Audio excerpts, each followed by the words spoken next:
Welcome again students. Exercise 6.1 को continue करते हुए आज हम कर रहे हैं क्वेश्चन नंबर 7। क्या स्टेटमेंट है क्वेश्चन नंबर 7 की? The length x of a rectangle. Clear कर दिया है कि लेंथ x है, ठीक है भाई। The length x of a rectangle is decreasing, कम हो रही है, at the rate of 5 centimetre per minute and the width y, width हमने y ही लेनी है, is increasing at the rate of 4 centimetre per minute. जो विड्थ है वो इंक्रीज होती जा रही है।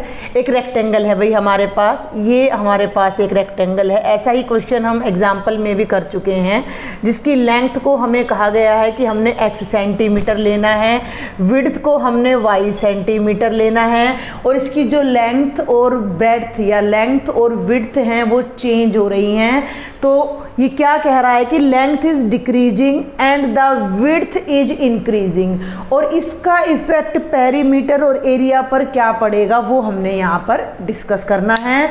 The length of a rectangle is decreasing eight the rate of 5 centimetre per minute. Same question, ध्यान दें मेरी बात पर, सेम क्वेश्चन हम एग्जाम्पल नंबर 4 कर चुके हैं, वहाँ मैंने पूरी डिटेल में आपको बताया है। तो यहाँ मैं आपको जस्ट हिंट देने जा रही हूँ। Let x be the length of the rectangle, y is the width of the rectangle. तो अकॉर्डिंग टू क्वेश्चन हमें क्या कहा गया है, इसे हाईलाइट करो। द लेंथ इज डिक्रीजिंग, मैंने आपको बोल दिया डिक्रीजिंग आ जाए, इंक्रीजिंग आ जाए, रेट ऑफ चेंज आ जाए, इट मीन्स हमें डिफ्रेंशिएशन करनी है।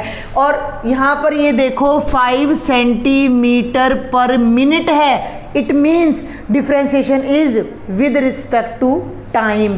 तो x में चेंज आ रहा है, यानी dx बाई dt कितनी है? 5 सेंटीमीटर पर मिनट। क्योंकि ये डिक्रीज हो रहा है तो हमें माइनस लगाना है, क्लियर है। And the width y is increasing at the rate of 4 centimetre per minute and width y is increasing at the rate of 4 centimetre per minute. Change आ रहा है तो विड्थ का मतलब भाई y with respect to time, तो dy by dt है 4 centimetre per minute. यहाँ तक क्लियर है आपको।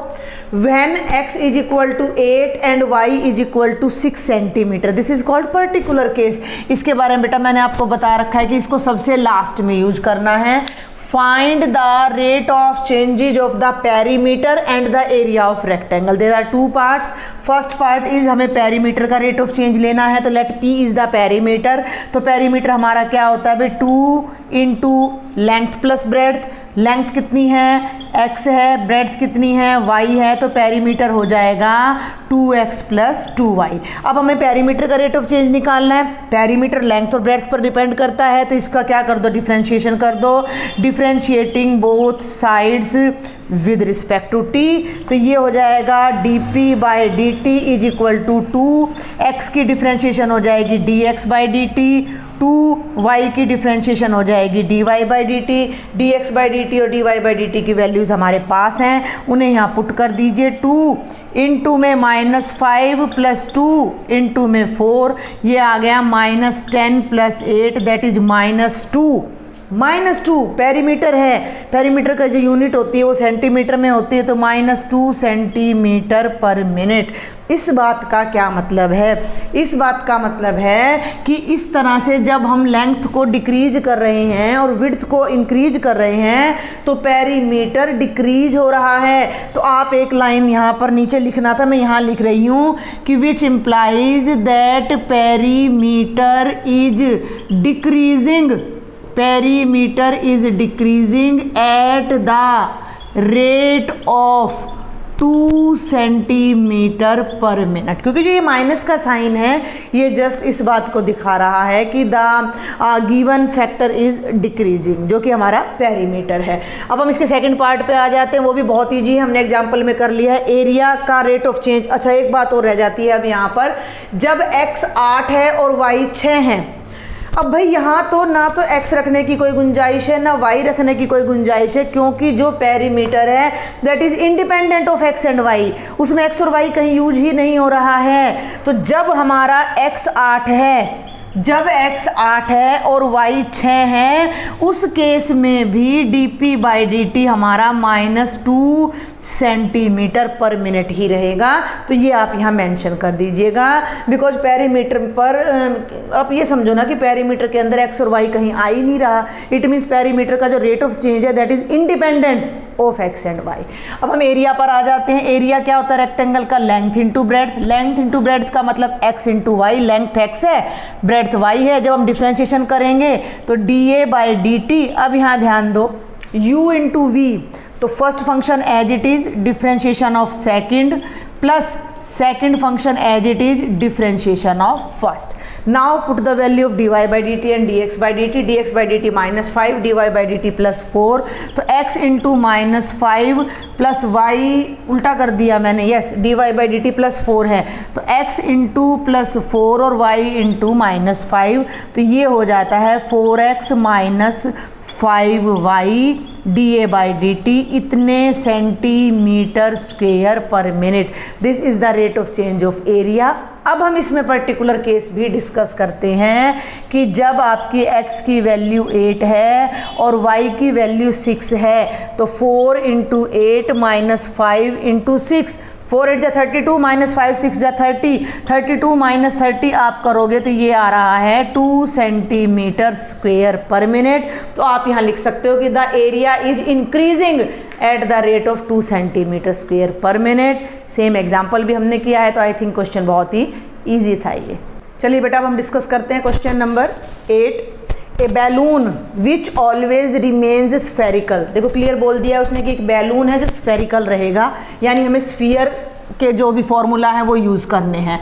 ऑन इन्फ्लेशन यानी फुलाने पर, एक बैलून है जिसको फुलाने पर वो हमेशा एक स्फीयर की शेप में रहता है। Is being inflated by pumping in 900 cubic centimetres of gas per second.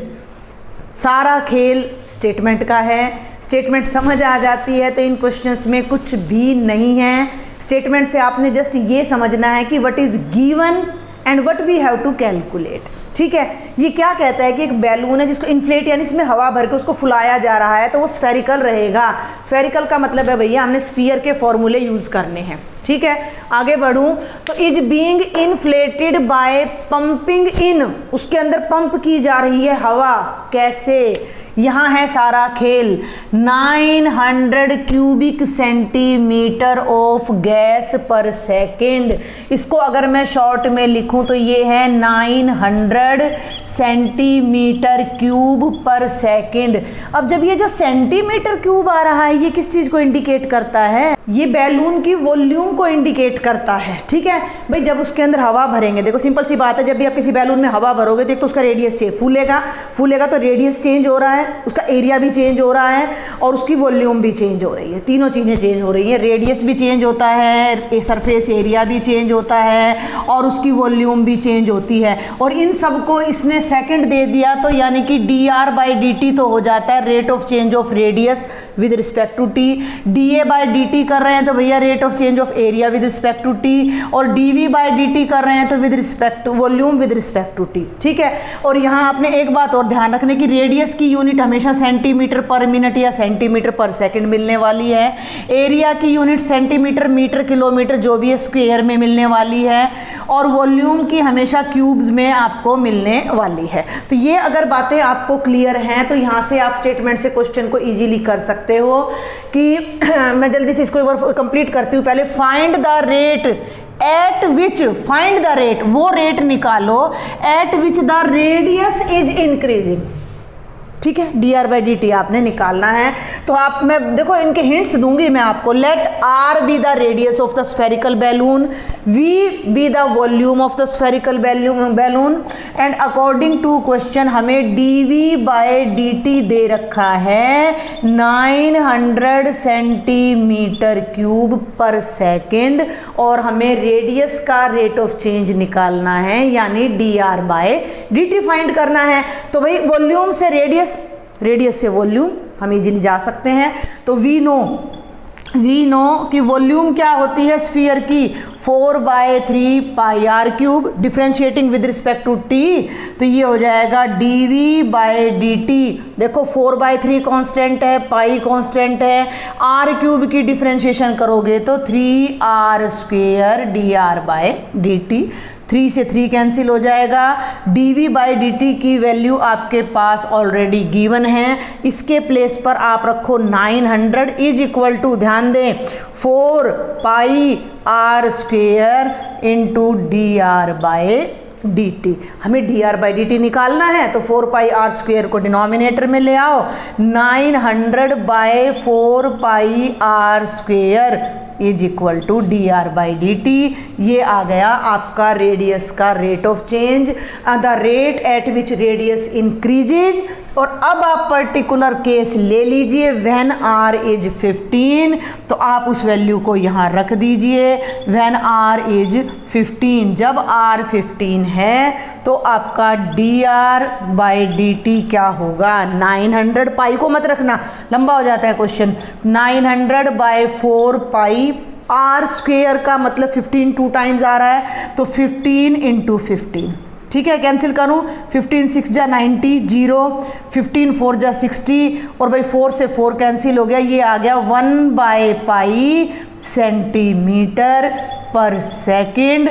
और अगर आप इसको चाहो तो 1/π का मतलब, पाई का मतलब क्या होता है, पाई का मतलब 22/7 होता है, तो 1/π का मतलब इसका रेसिप्रोकल, तो ये हो जाएगा 7/22 सेंटीमीटर पर सेकेंड। बिल्कुल भी मुश्किल क्वेश्चन नहीं है, स्टेटमेंट को डीपली पढ़ें, एक बार 2 बार, आपको तुरंत समझ आ जाएगा कि हमें जो है dv/dt दे रखा है और dr/dt पर जाना है, तो वॉल्यूम का फॉर्मूला लगाना है, डिफ्रेंशिएशन करनी है, जो वैल्यू गिवन है उसको रखना है, dr/dt आ जाएगा। पर्टिकुलर केस के लिए हमने यहाँ पर 15 रखना है। ये जो चीज़ है ना, इसको आप समझें, इससे आपको सारा कॉन्सेप्ट क्लियर हो जाएगा।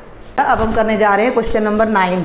देखिए 3-4 क्वेश्चन है इस एक्सरसाइज में जो बैलून के हैं, तो पहले मैं वही सारे डिस्कस करूंगी ताकि आपको आसानी से एक टाइप के क्वेश्चन समझ आ जाएं।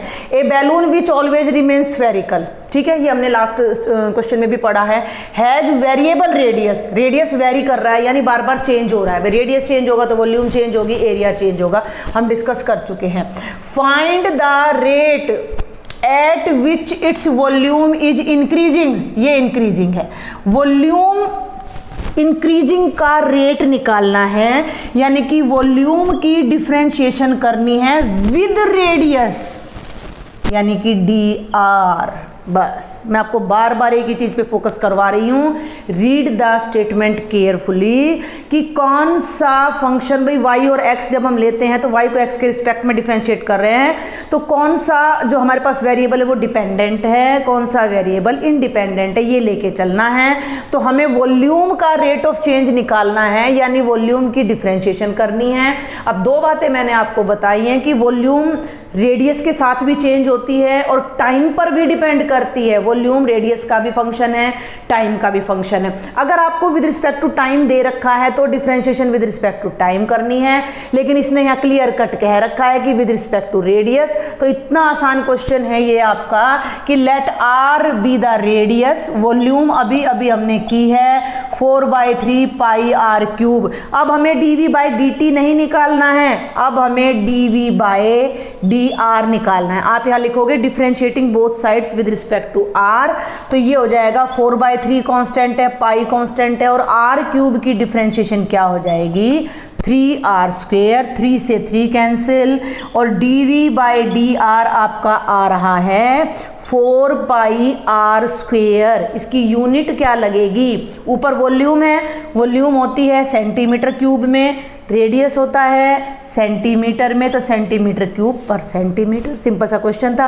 अब पर्टिकुलर केस पे आ जाते हैं। मैंने लेटर, आपके बुक में तो लेटर लिखा हुआ है, लेटर का मतलब जो ये अपना रेडियस है वो, तो रेडियस अगर 10 है, रेडियस अगर 10 है तो dv/dr, जब रेडियस 10 है तो कितना होगा 4π × 10², 10² 100, 100 को 4 से मल्टीप्लाई कर लेना, 400π सेंटीमीटर क्यूब पर सेंटीमीटर। बहुत आसान क्वेश्चन था। Now we are going to solve question number 12। Statement में नहीं लिख रही हूँ। The radius of an air bubble is increasing at the rate of 0.5 centimetre per second. देखिए आपको दो बातें यहाँ गिवन है। एक है आपका एयर बबल। एयर बबल का मतलब है कि वो आपका स्फीयर है, क्लियर है। उसका जो रेडियस है that is increasing, radius increase हो रहा है का मतलब रेडियस का आपको रेट ऑफ चेंज गिवन है, दैट इज dr/dt गिवन है, क्योंकि देखो उसमें साफ लिखा है 0.5 centimetre per second. The radius of an air bubble is increasing का मतलब उसकी differentiation at the rate of 0.5 centimetre per second, यानी dr/dt हमें गिवन है। At what rate is the volume of the bubble increasing, at what rate is the volume. तो आपने कुछ भी नहीं, वॉल्यूम लेना है 4/3 पाई r क्यूब, क्योंकि ये विद रिस्पेक्ट टू t है तो इसको भी विद रिस्पेक्ट टू t करना पड़ेगा। तो dv/dt कितना हो जाएगा 4/3 पाई, 3 आगे आ जाएगा r स्क्वेयर, और क्योंकि हम with respect to t differentiate कर रहे हैं तो ये हो जाएगा dr/dt। 3 कैंसिल, 4 पाई r स्क्वेयर, और dr/dt की ये वैल्यू यहाँ कितनी है 1/2। इसको सॉल्व कर लो, 2 2 जा 4, ये हो जाएगा 2 पाई r स्क्वेयर dv/dt। तो भाई वॉल्यूम है तो यूनिट क्या बन जाएगी सेंटीमीटर क्यूब पर सेकेंड। और अब हमें पर्टिकुलर केस गिवन है व्हेन रेडियस इज 1 सेंटीमीटर। तो आप यहाँ लिख दीजिए कि जब रेडियस 1 है तो यहाँ 1 पुट कर दीजिए, तो dv/dt हमारा क्या आ जाता है 2 पाई 1 स्क्वेयर सेंटीमीटर क्यूब पर सेकेंड। 1 स्क्वेयर 1 होगा, 1 को मल्टीप्लाई करोगे तो ये हो जाएगा 2 पाई सेंटीमीटर क्यूब पर second. Question number 13 is also based on balloon. तो इसकी भी मैं स्टेटमेंट आपके लिए रीड कर देती हूँ। A balloon which always remains spherical, ठीक है, स्फेयर क्लियर कर दिया इसने, हैज ए वेरिएबल डायामीटर। देखो अब क्या कह रहा है ये कि डायामीटर, रेडियस नहीं दिया इसने, डायामीटर ऑफ बैलून हमें गिवन है, and that is 3/2 into 2x plus 1. This is the diameter of the balloon. Clear है यहाँ तक। Find the rate of change of its volume, ये है स्टेटमेंट, यानी वॉल्यूम का रेट ऑफ चेंज निकालना है with respect to x। Simple सा क्वेश्चन है, विद रिस्पेक्ट टू x, यानी कि हमने dv/dx निकालना है। क्लियर है आपको ये बात। A balloon which always remains spherical has a variable diameter this much. Find the rate of change of volume with respect to x. ये x कहाँ से बीच में आया भाई, डायामीटर x में है तो डायामीटर का हाफ क्या हो जाएगा रेडियस। भाई रेडियस भी x में आएगा, ठीक है, तो रेडियस ऑफ बैलून हमारा क्या हो जाएगा, इसका भी हाफ, यानी कि 1/2 इंटू 3/2 इंटू में 2x प्लस 1, तो ये आ जाएगा 3/4 इंटू में 2x प्लस 1। तो ये आपका आ गया रेडियस। अब ना इससे पहले थोड़ा सा हम एक होमवर्क करते हैं कि आपको वॉल्यूम का रेट ऑफ चेंज निकालना है। वॉल्यूम होती है आपकी 4/3 पाई r क्यूब, ठीक है। अब आपने इसको with respect to x differentiate करना है, क्लियर।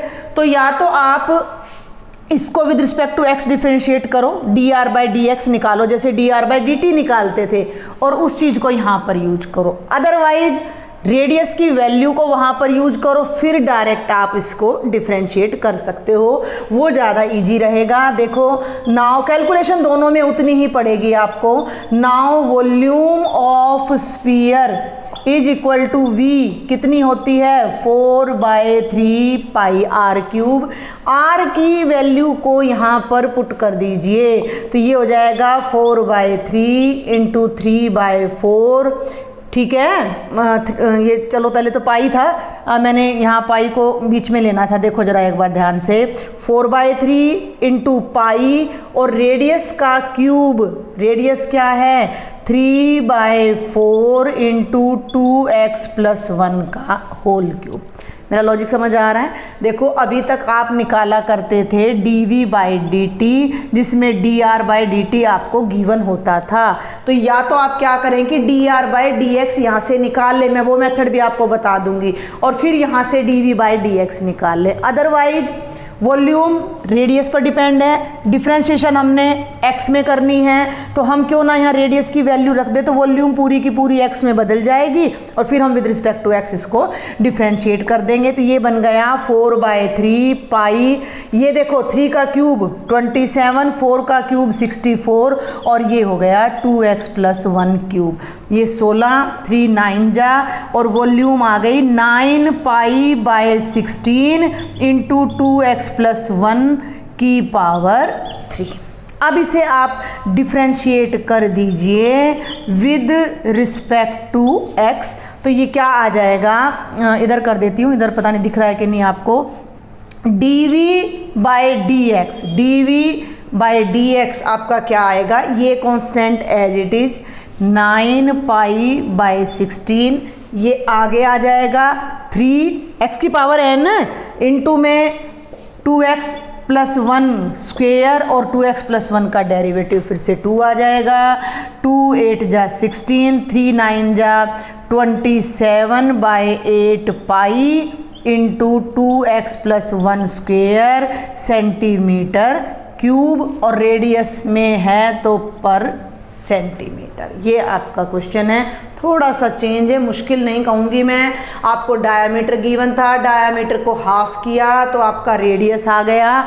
अब रेडियस r में ना देकर x में दे दिया, और वॉल्यूम का रेट ऑफ चेंज आपने विद रिस्पेक्ट टू x निकालना है, तो हमने वॉल्यूम का फॉर्मूला लिया, उसके अंदर रेडियस की वैल्यू पुट की, क्यूब को मत खोलना, और सारा सॉल्व करके पूरी वॉल्यूम को x में कन्वर्ट कर दिया, क्योंकि हमें वॉल्यूम की differentiation with respect to x ही तो करनी है। तो dv/dx हमने यहाँ पर फाइंड कर लिया। अगर आपको दिखाई दे रहा है तो मैं एक और तरीके से आपको बता देती हूँ। देखो भाई, रेडियस आपका है 3/4 इंटू 2x + 1, इसकी डिफरेंशिएशन करो विद रिस्पेक्ट टू x, तो dr/dx क्या आएगा, 3/4, 2x की डिफरेंशिएशन कितनी हो जाएगी 2, तो ये आ जाएगा 3/2। अब हम वॉल्यूम पे आ जाते हैं। वॉल्यूम है आपकी 4/3 पाई r³। जब आप इसको करोगे differentiating with respect to x, ध्यान देना, तो ये बनेगा dv/dx 4/3 पाई, ध्यान देना भाई, 3r², साथ में dr/dx, ठीक है, 3 से 3 कैंसिल हो गया, dr/dx की वैल्यू कितनी आ रही है 3/2, 4πr² इंटू 3/2। और अब आपको यहाँ r की ये वैल्यू रखनी पड़ेगी, क्योंकि आपके आंसर में x आना कंपलसरी है, क्योंकि विद रिस्पेक्ट टू x माना है, तो बात तो वही पड़ जाती है।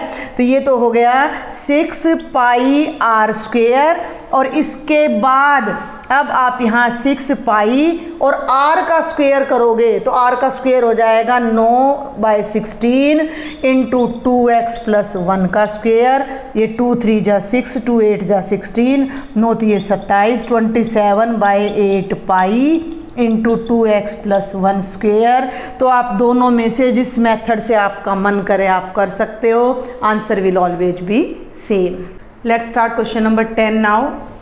A ladder 5 metre long is leaning against a wall. एक वॉल है, आप मेरे इस ब्लैक बोर्ड को वॉल मान सकते हो, और इसके साथ एक लैडर लगी हुई है, सीढ़ी लगी हुई है, तो ऐसे लगेगी सीढ़ी, ठीक है ना भाई। अब आप मेरे सामने नहीं, इससे ज़्यादा प्रैक्टिकल मैं कैसे दिखाऊं करके कि ये वॉल है, ठीक है भाई, और इस वॉल के साथ ये लैडर लगी हुई है, तो नीचे से कोई डिस्टेंस होगी, तो इसको मैं ऐसे शो कर सकती हूँ कि this is a wall, clear, और यहाँ वॉल पर एक लैडर लगी हुई है जिसकी लेंथ है 5 मीटर। मान लो AB वॉल है और AC लैडर है, क्लियर।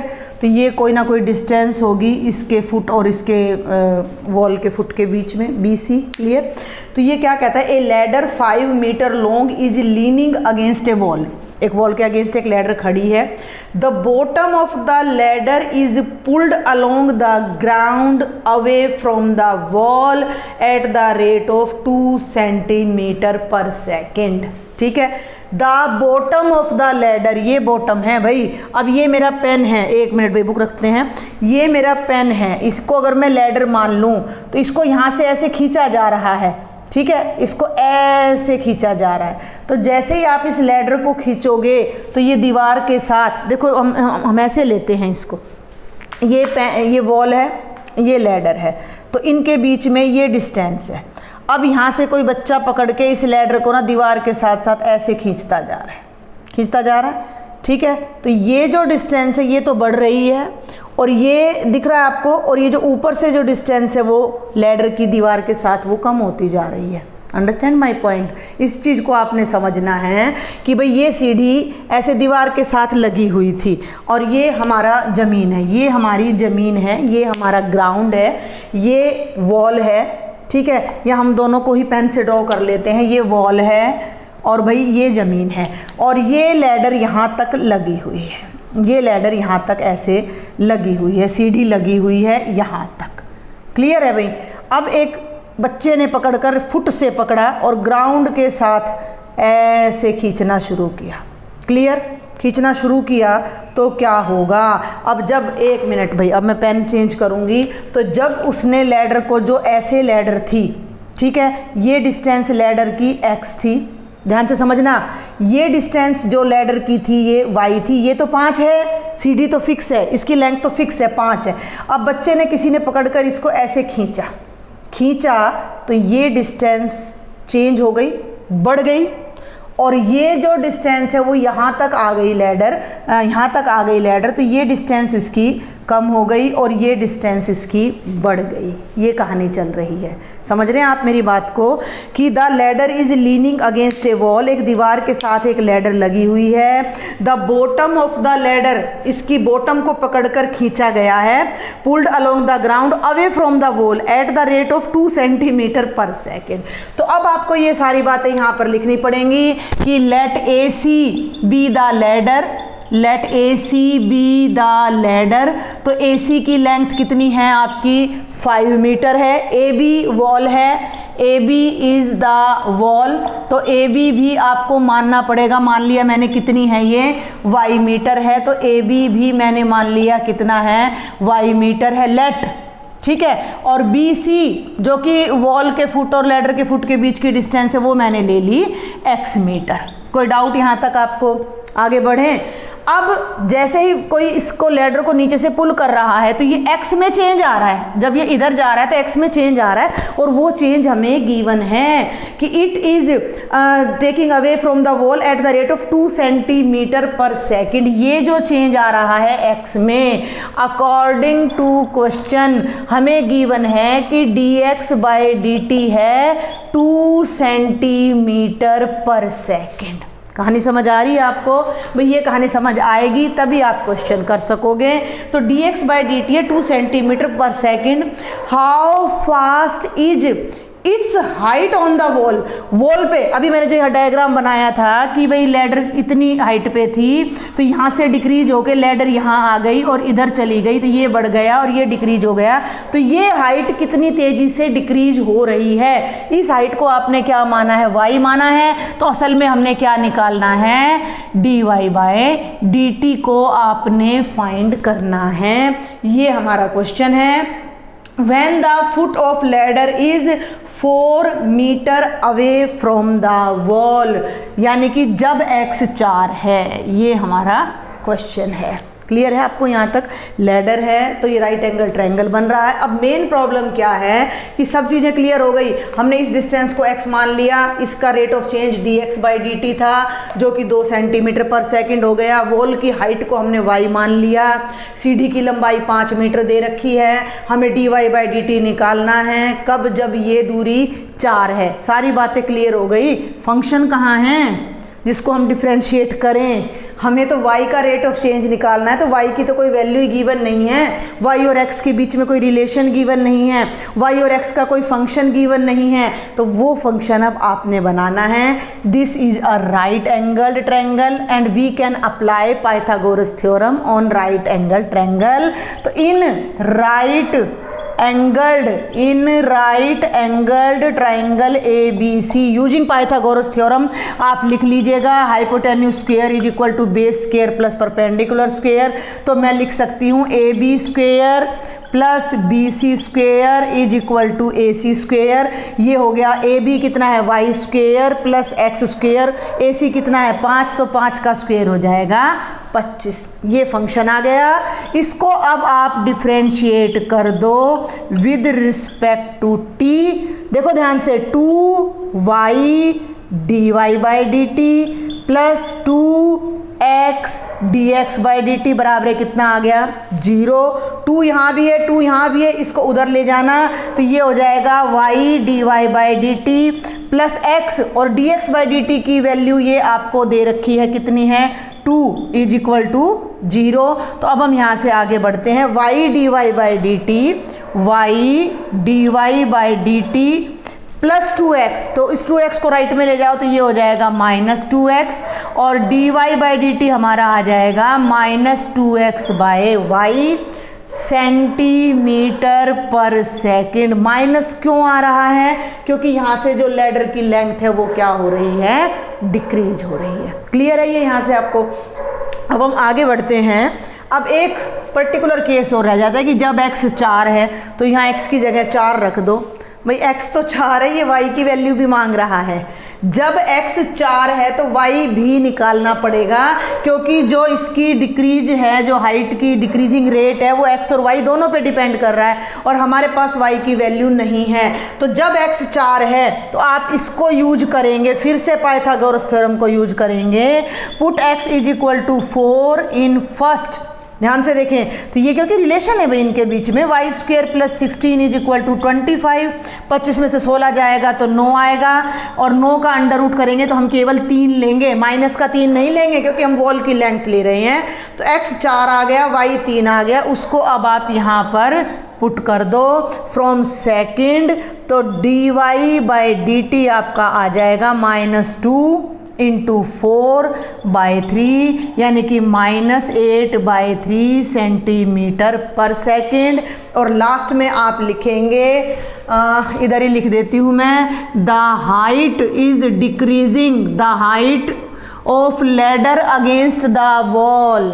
मैं जो बोल रही हूँ उसको आप लिखिएगा, the height of ladder against the wall is decreasing eight the rate of 8/3 centimetre per second.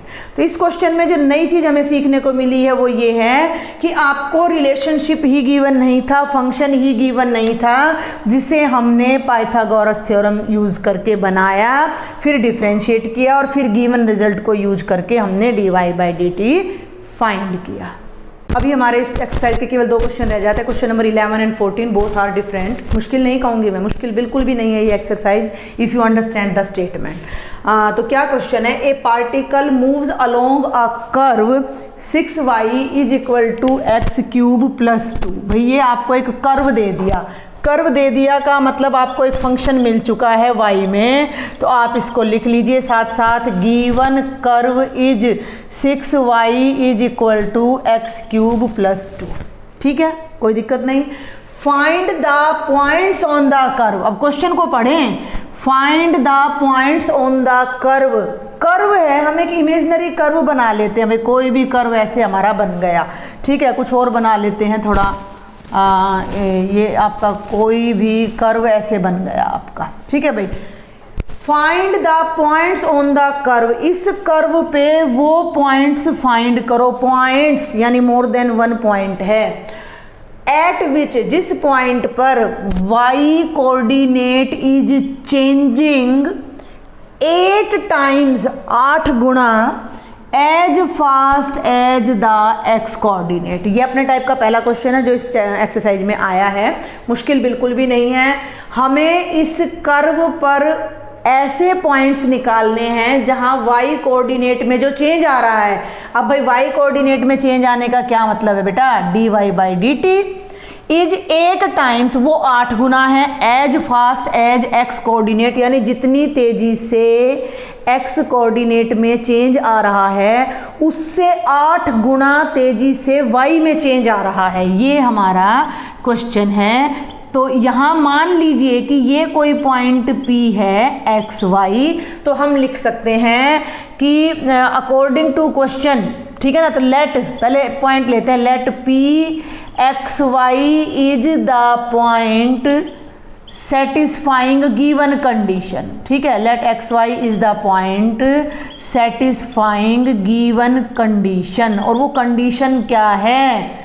Condition ये है कि y में जो चेंज आ रहा है, जो dy बाई डी टी है, वो dx बाई डी टी का 8 गुना है, 8 times of dx by d T. तो ये दो बातें अब हमारे पास आ गई हैं। हमारे पास ये कर्व आ गया है, हमारे पास ये रिलेशन आ गया है। तो हम कर्व को डिफ्रेंशिएट कर दें with respect to t, differentiating 1 with respect to t। तो देखो भाई 6 y की डिफ्रेंशिएशन हो जाएगी dy by d T, x cube की हो जाएगी 3x square dx by d t, और 2 की हो जाएगी 0।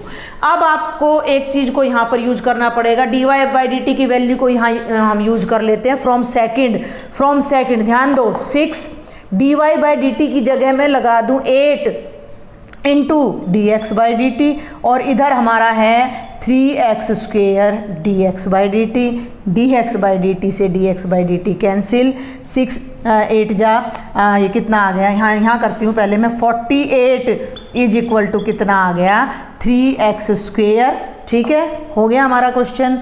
कैसे? X square is equal to कितना आ गया, 3 डिनोमिनेटर में आ जाएगा। ये हो गया भाई 48 बाई 3, 16 3 जा 48, एक्स स्क्वेयर 16 है तो अंडर रूट करोगे तो एक्स की वैल्यू आ जाएगी +-4। ध्यान देना है, हमने पॉइंट को x, y लिया है, हमने पॉइंट को x, y लिया है, और अभी हमें केवल x की वैल्यू मिली है और ये यहाँ पर है, और हमें y की वैल्यू निकालनी है। तो इस वैल्यू को अब हम यहाँ पर फर्स्ट में पुट करेंगे। Put x is equal to 4, put x is equal to 4 in first, तो y की वैल्यू आ जाएगी 6y। देखो मैं थोड़ा शॉर्ट में बताऊंगी, यहाँ 4 रखूंगी तो 4 का क्यूब आएगा 64 + 2 66 आएगा, तो y आ जाएगा 66 बाई 6 यानी 11। तो जब x 4 है तो y 11 है, तो हमारा पहला पॉइंट आ जाएगा 4 11। दूसरा, एक से ज़्यादा हो सकता है, मैंने पहले ही बोला फाइंड द पॉइंट्स निकालने हैं तो मोर देन 1 होंगे। तो जब x -4 है इसमें पुट करेंगे तो 6y इज इक्वल टू -4 का क्यूब करोगे -64 + 2, -64 + 2 -62, 6 डिनोमिनेटर में आ जाएगा, -62 बाई 6 31 बाई 3। तो अगला पॉइंट जो हमारा होगा वो होगा -4 और -31 बाई 3। ये दो हमारे आंसर हो जाएंगे, यानी ये वो दो पॉइंट्स हैं जिन पर y का डेरिवेटिव x के डेरिवेटिव का 8 गुना है। तो थोड़ा सा डिफरेंट था, मुश्किल बिल्कुल नहीं था। कोई भी डाउट आपको आता है आप मुझे कमेंट बॉक्स में ज़रूर लिखा करो। मेरे व्हाट्सएप ग्रुप को ज्वाइन करें आप, जिसका लिंक मैं हर बार डिस्क्रिप्शन बॉक्स में डालती हूँ। उसमें भी आप पर्सनली आप अपनी प्रॉब्लम्स मुझसे शेयर कर सकते हो। क्वेश्चन नंबर 14 अब हम करने जा रहे हैं। ये हमारे इस वीडियो लेक्चर का भी लास्ट क्वेश्चन है और एक्सरसाइज 6.1 के लिए भी लास्ट है, क्योंकि मैंने अपने फर्स्ट लेक्चर में आपको बोला था कि 15, 16, 17 और 18 ये चारों क्वेश्चन आपने अपने आप ट्राई करने। These are very easy. कोई डाउट हो तो आप मुझे लिख सकते हैं, देन आई विल सॉल्व। तो आपने कुछ लिखा नहीं तो इट मीन्स आपको समझ आ गए, वैसे भी बहुत ईजी हैं। तो this is the last question. Statement मैं रीड करूंगी, थोड़ी लेंथी है। Sand is pouring from a pipe eight the rate of 12 centimetre cube पर सेकेंड। बुक आप सामने रखें। सैंड माने रेत, मिट्टी, एक पाइप से गिर रही है। पाइप अपना सिलेंड्रिकल होता है, तो भाई इससे हम यहाँ पर ना मिट्टी गिरा रहे हैं। ध्यान से समझना मेरी बात को, इसमें से मिट्टी गिरती जा रही है, ठीक है। और उसका गिरने का रेट ऑफ चेंज गिवन है 12 सेंटीमीटर क्यूब पर सेकंड। तो ये क्या समझ आ रहा है आपको, सेंटीमीटर क्यूब बता चुकी हूँ वॉल्यूम, तो ये हमें dV/dt गिवन है। पहले मैं रफली स्टेटमेंट डिस्कस कर रही हूँ आपसे, यानी कि जो मिट्टी नीचे गिर रही है उसकी वॉल्यूम का रेट ऑफ चेंज हमें दे रखा है। The falling sand forms a cone on the ground, ये जो मिट्टी गिर रही है ये ग्राउंड पर एक कोन बना रही है। देखो एक बड़ा सिंपल सा क्वेश्चन है, आप लोग अपने आसपास देखना, कभी भी आपके आसपास हैं जो क्रैशर वगैरह आता है, रोड़ी वगैरह आती हैं, सीमेंट वगैरह आती है, आपके घरों के आसपास कंस्ट्रक्शंस चलती हैं, या आप खुद भी मिट्टी को एक पाइप से गिराकर देख सकते हो, तो वो एक कोनिकल शेप ही बनेगी। तो ये कोन बन गया है, ये मिट्टी जैसे जैसे यहाँ गिरती जा रही है तो ये एक कोनिकल शेप बन गई मिट्टी के गिरने से। Clear. The falling sand forms a cone on the ground in such A way that the height of cone is always 1/6 of the radius of base. ये चीज आपने ध्यान से पढ़नी है कि height of cone is always हमेशा 1/6 of radius of base. ये चीज़ है इसमें समझने की कि अगर ये बेस का रेडियस r है और h इस कोनिक जो सैंड से कोन बन रहा है उसकी हाइट है, तो हाइट ऑफ कोन यानी h 1/6 ऑफ रेडियस 1/6 r है, या 6 को मैं इधर ले जाऊं तो 6h is equal to r है। ये बात हमें गिवन है। क्लियर। ऑल्सो हमें क्या गिवन है कि dV/dt सैंड का जो रेट ऑफ वॉल्यूम का जो रेट ऑफ चेंज है वो 12 सेंटीमीटर क्यूब पर सेकंड है। क्लियर है यहाँ तक आपको। Sand is pouring from A pipe eight the rate of 12 centimetre cube पर सेकंड। एक पाइप से मिट्टी गिर रही है 12 सेंटीमीटर क्यूब पर सेकंड की रेट से, यानी कि मिट्टी का वॉल्यूम का रेट ऑफ चेंज आ गया। मिट्टी गिरने से एक कोनिक शेप बन रही है, तो उस कोन की जो हाइट है वो रेडियस का 1/6 है। Clear. How fast is the height of sand cone increasing. अब क्वेश्चन पढ़ो, how fast is the height of sand cone, मिट्टी से बनने वाले कोन की जो हाइट है वो कितनी तेजी से बढ़ रही है। When the height is 4 centimetre, जब आपकी हाइट 4 सेंटीमीटर है। भाई आपको बार बार बता रही हूँ मैं, इंक्रीजिंग यानी चेंज, तो किसका रेट ऑफ चेंज हमने यहाँ निकालना है, dH/dt हमने फाइंड करना है। आई होप आपको यहाँ तक स्टेटमेंट समझ आ गई होगी। ये सब हमारा रफ वर्क है यहाँ तक। क्लियर। तो यहाँ से हमारा क्वेश्चन का थोड़ा सॉल्यूशन स्टार्ट होता है। तो आप लिखेंगे लेट R and H। चलो मैं एक बार इरेज करके अच्छे से ही आपको पूरा क्वेश्चन ढंग से करवा देती हूँ, इसको आपको प्रॉब्लम नहीं आएगी। Let R and H be the radius and height of cone respectively. ठीक है, अभी आप अलग अलग भी लिख सकते हो। Let R is the radius of the cone, let H be the height of the cone. तो अकॉर्डिंग टू क्वेश्चन अब हमें दो बातें दे रखी हैं, H is equal to 1/6 into में R आ जाएगा, या 6H is equal to R आ जाएगा। और दूसरा हमें गिवन है dV/dt कितना है, 12 सेंटीमीटर क्यूब पर सेकेंड। वॉल्यूम ऑफ कोन का फॉर्मूला लगा लीजिए और उसको डिफ्रेंशिएट कर दीजिए।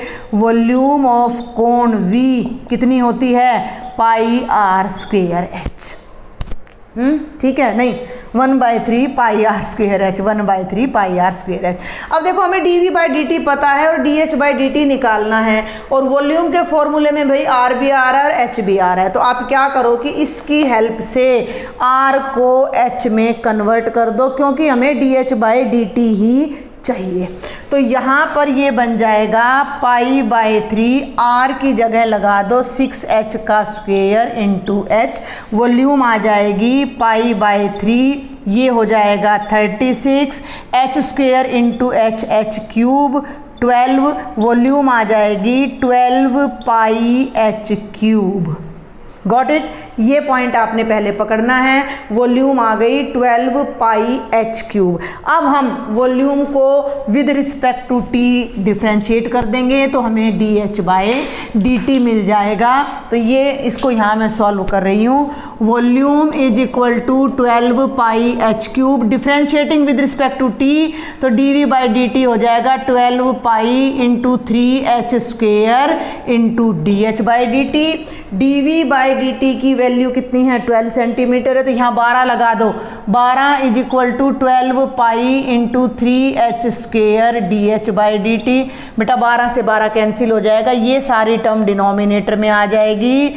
1/3 पाई एच स्क्वेयर ये आ जाएगा D h by d T. This is the rate of change of height. और अब पर्टिकुलर केस और हमें गिवन है, वो पर्टिकुलर केस क्या है, जब h आपका 4 है तो 1/3 pi into 4 square is equal to d h by d t. 4 चौक 16, तो ये 48, तो हमारा जो d h by d t आएगा 1/48 पाई सेंटीमीटर पर सेकेंड, ये d h by d t आ जाएगा। तो ये क्वेश्चन हमारे थोड़े से डिफरेंट थे। तो इसके साथ ही आपकी एक्सरसाइज 6.1 कंप्लीट हो जाती है। कोई भी आपको डाउट रहता है तो आप मुझे कमेंट बॉक्स में ज़रूर लिखें। अगर आपको मेरे लेक्चर समझ आते हैं तो आप अपने मैक्सिमम फ्रेंड्स के साथ ज़रूर शेयर करें, क्योंकि देखो बेटा बड़ी मेहनत लगती है लेक्चर बनाने में। जितनी देर में एक आपका ये आधे घंटे का लेक्चर तैयार होता है, इतनी देर में तो हम 3 लाइव क्लास ले सकते हैं। 3 क्लास मैं क्लासरूम में पढ़ा सकती हूँ। तो आप प्लीज़ मैक्सिमम शेयर करें अपने फ्रेंड्स को, लाइक करें and subscribe my channel. Thank you बेटा।